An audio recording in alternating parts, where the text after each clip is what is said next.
Jason Rzucidlo reporting for AmericaJR.com, being joined by new country star David Bradley. How are you today? Hey Jason, I'm doing alright. How are you? Very well. Please start off by telling me a little bit about how you got started in the music business. Well, up until 4 years ago, I was working as an oil engineer for major oil companies around the world. And I randomly met up with some jazz musicians up in Russia, up in Siberia, where I was working. And I cut a little project out there. I cut a little album out there. And I brought all the music back to Abbey Road in London, where the Beatles did all their great work. And we mixed it and mastered it down in Abbey Road. And the guy in there said, man, this is a real American sounding album. You need to get this to somebody in America. And he passed my information on to the lady who is now my manager. And she brought my music to Nashville and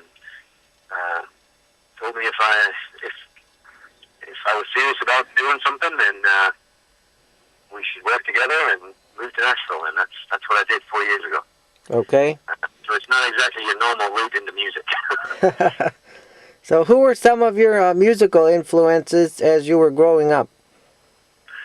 Well, the country scene's not huge in the UK, but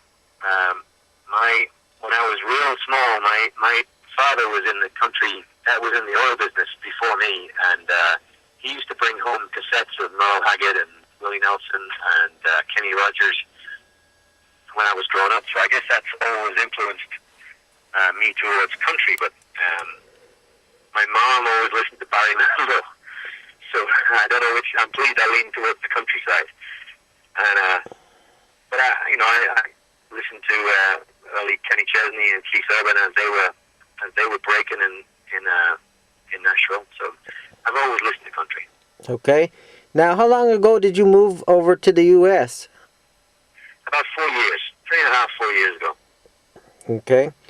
Now, what's the story behind your first single, Soak It Up? Well, when I first moved to Nashville, I lived right on Music Road, which is where all the record labels are and the publishing companies and all the songwriter venues are all around there. And so I was just kind of in the thick of it all the time. And I just wanted to move out of town a little bit, have a little bit of space and out in the country. So I moved out right by a big lake in Nashville. I went completely redneck, man. I got a dog and a pickup truck and moved out by the lake. Wow, that's exciting. Yeah.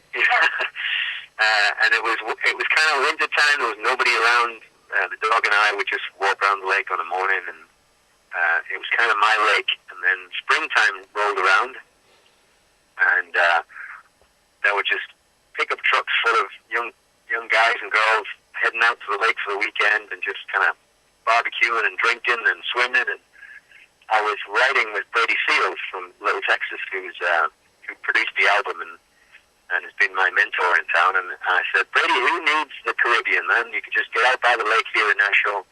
There's a beach, there's a barbecue pit, there's girls, there's sun, water. You just get out and soak it up. So we decided to write it, and that was my first single.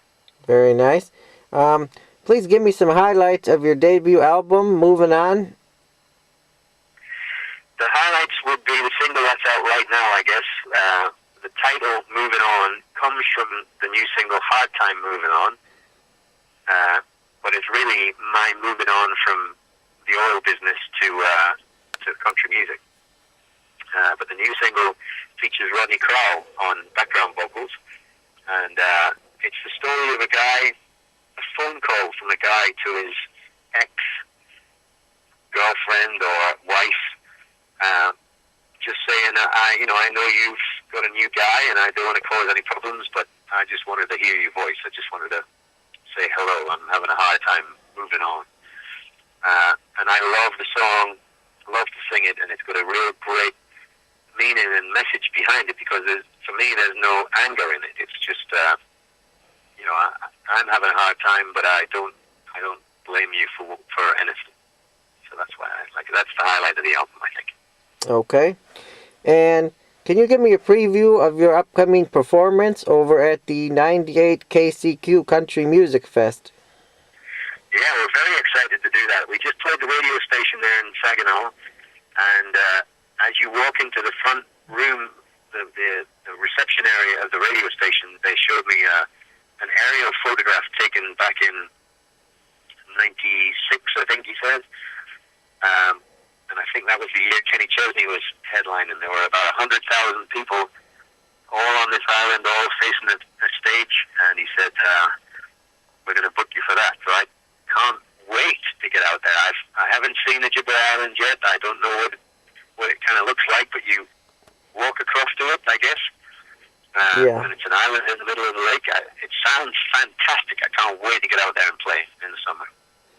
Definitely be a lot of people out there. Yes, sir. I hope so. Hope to see everybody there. So what can we expect you to be doing on that day? It'll be a big rockin' show. We open up normally with a song about beating the devil down, and we put on a big rockin' show. There'll be the single where we can make people feel a little, but by and large it's going to be a big party atmosphere with that Soak It Up song out by a lake. I normally take inflatable monkeys and palm trees and throw them out into the audience, and we have a good old time. Oh, that's cool. So will this be your first time coming to Michigan? No, we just finished 2 weeks ago. 2 weeks ago we just finished a radio tour. I was in everywhere from Kalamazoo to Grand Rapids, Saginaw, Traverse City. We went up to beautiful Traverse City and Frankenmuth, and we were all over Michigan. Loved it. Okay. And last year I played the Davidson Flag Festival up in Flint, just outside of Flint, Michigan. Oh, okay. Very nice, very nice. So where do you hope to be in the next 5 years? I hope to be back in Michigan on the Ojibway Island headlining your festival. That's what I hope to be doing. All right. Okay. Good answer? Yes. And let me ask, so what would be your advice to students looking to break into the music industry? I would say follow your heart. There'll be a lot of people that will say no for whatever reason. But if you believe that, that this is what you want to do and this is your calling, and you believe the words that you're singing, whether you've written them or not, then just keep at it. Perseverance is the main ingredient in success, I think. Okay. And anything else you would like to mention before we wrap it up? Well, people that are listening in can find me on Facebook. If they go to my website, davidbradleymusic.com, they'll find links to Facebook and Twitter from there. I don't have huge teams of people that are working Facebook for me. It's all me. So if you send me a message, it'll be me. I'll read it and I'll reply back to everyone I can. And of course, the new album is available for download from iTunes. And if you're like me and you prefer the actual CD, then you go to cdbaby.com or amazon.com and you can request a copy of that album. Moving on. All right, we look forward to seeing you in a few weeks. Thanks so much. Sir. Thanks so much for your time today. Thanks, Jason. Thanks for having me on. Copyright 2011, AmericaJR.com, Detroit, Michigan, USA.